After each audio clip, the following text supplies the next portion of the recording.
दूंगी, ये देखो। क्या बात है सासू माँ, आप इस शराबी को क्यों लेके आई यहाँ पर? ये जमाई राजा रोज रोज शराब पी के नए नए ड्रामे करता है, इसे हवा लात में डाल दो। हवा लात में डाल दो? क्या कहा था मैंने आपको कि लाडो को इतने सिर पे मत चढ़ाओ, इतनी खुली छूट मत दो, बिगड़ जाएगी। अब भुगतो नतीजा। तो मैंने कौन सा उसे सिखाया था कि ये गुल खिलाना? अच्छा, तो फिर मैंने सिखाया था क्या? अरे मैंने आपको बताया तो था कि उसकी हरकतें ना अजीब सी लग रही है। आप इतना लाड प्यार दे रहे हो ना, बिगड़ती जा रही है। मुझसे ऊंची आवाज में बात करती है, अपने भैया से ऊंची आवाज में बात करती है, लेकिन आप तो नहीं। आपको तो बस मेरी लाडली है, तू तो इससे जलती है। अब लो मजा। अरे बहू, कोई माँ बाप अपने बच्चे को बुरी शिक्षा नहीं देता। ये सोचता है कि ये बस पढ़ लिख के कुछ बन जाए। मुझे क्या पता ये मेरी छूट का गलत फायदा उठाएगी। रहने दो माँ जी, आपने तो बुरी शिक्षा नहीं दी, लेकिन आपने कौन सा उसका ध्यान रखा है। और जब मैं कहती हूँ कि सासू माँ एक बार आप बात तो सुनिए ना लाडो के बारे में। चुप बहू, तू तो उससे जलती है, पराए घर की जो है। अब मुझे ताने मारनी है या कोई समस्या का हल करेगी? ताने ना मारो तो क्या करूं? इतनी बड़ी समस्या आपकी वजह से हुई है। रुको रुको रुको रुको, अगर आपकी बहस दोनों की स्टार्ट हो गई तो फिर मैं चलूं? अरे तुम कहाँ चले जमाई राजा, तुम्हारी सही जगह यहीं पे है। सासू माँ, ये घर के जो पर्सनल मसले है ना, ये घर पे हल किए जाते हैं, यहाँ नाके पे नहीं। इधर हो। तो ये वर्दी किस लिए पहनी है? ओफो सासू माँ, अब मैं आपका ही मसला हल करती रहूं क्या? मुझे और भी काम है, समझ गए?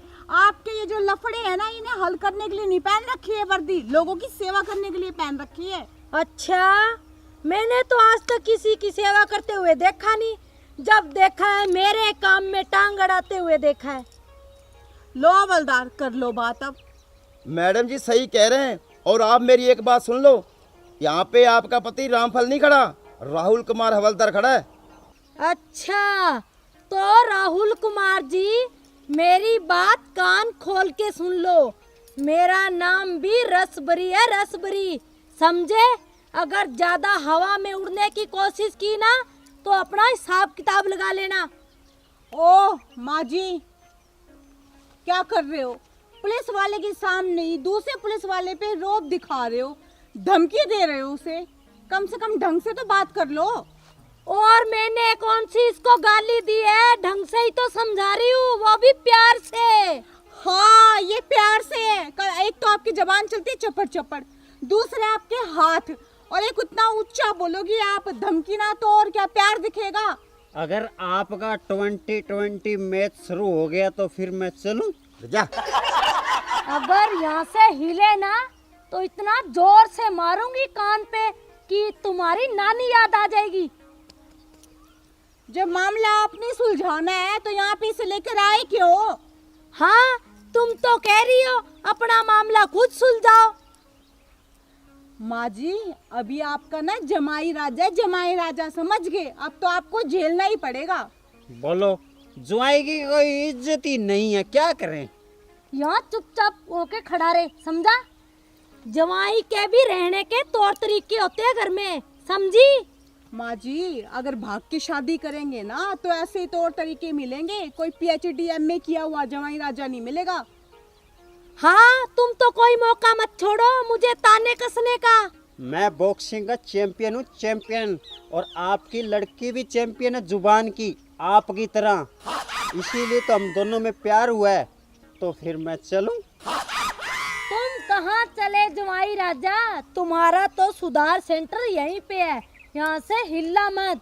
और तुम ऐसे तो गुलाबो गुलाबो अपने नाम के झंडे गाड़ती रहती है, अब क्या हो गया? इसे सुधारो तो जानू। माँ जी, किस किस को सुधारूं? इसको सुधारूं या आपको सुधारूं? लाड प्यार से बिगाड़ो आप और भुगतूं मैं। मेरे बस की नहीं है ये सब। हाँ, तुम्हारे बस की बात नहीं है तो किसके बस बस की बात है? मैडम जी, अगर आप कहो तो डालूं इसको हवालात में। ओफो हवलदार, अगर ये करना होता तो ये मैं पहले ना कर देती। सिर्फ हवालात में डाल देने से कोई मुजरिम नहीं सुधर जाता। और रही बात, इसने ऐसा कौन सा जुल्म कर दिया, लव मैरिज ही तो की है, हमें कानून के अनुसार चलना होगा। यही तो, मैंने कौन सा जुल्म किया है, तो फिर मैं चलूं? चुप, मैं तेरा पक्ष नहीं ले रही, समझा? अरे मैडम जी, मैंने कौन सा गुनाह कर दिया, एक शादी तो की है ना। अच्छा, शादी की है, तूने तो लव मैरिज की है ना। तेरा सबसे पहला गुनाह, अगर तुझे शादी करनी थी ना तो लड़की वालों के घर जाता, उसके माँ बाप से ना लड़की का हाथ मांगता। और दूसरी बात, क्या कहता है कि मैं लड़की से प्यार करता हूँ। अगर लड़की से प्यार करता ना तो उसकी इज्जत और उसके माँ बाप की इज्जत का ख्याल होता, लेकिन नहीं, तूने तो भाग की शादी की है ना, तुझे तो बस अपनी पड़ी थी। रही तीसरी बात, तू शराब पीता है और शराब पीकर तू लड़की वालों के घर पे रह रहे, घर जमाई बनकर, और ऊपर से तू उन्हीं घर वालों के साथ कलेश कर रहा है, रोज लड़ाई करता है, नाक में दम कर रखा है तूने इनके। मैडम जी सॉरी, आपकी बातों ने मेरी आंखें खोल दी। आप मुझे बस एक मौका और दो सुधरने का। ठीक है, मैं तेरे कहने पे तुझे एक मौका दे रही हूँ, पर आगे से गलती नहीं होनी चाहिए, समझा ना? अच्छा, इस बेवड़े को एक और मौका दे रही है सुधरने का। सास तो कुछ भी नहीं है, सास पड़े कुएं में। अरे सासू माँ, उसने एक मौका मांगा है सुधरने का, दे देते हैं, क्या पता सुधर ही जाए। और अगर ना सुधरा ना तो अगली बार तो इसके लिए मुझसे बुरा कोई नहीं होगा, सीधा हवालात में डालूंगी इसे मैं। ना ना, ये तेरे बस की बात नहीं है, इसे तो मैं ही सुधारूंगी। और तुम घर पे आना, तुझे तो मैं देख लूंगी। चल, तुझे तो मैं ही सुधारूंगी, चल। भाई हवलदार, जी मैम। दुनिया में हर चीज से जीता जा सकता है, लेकिन ये जो सास नाम की चीज है ना, इससे कभी नहीं जीत सकते।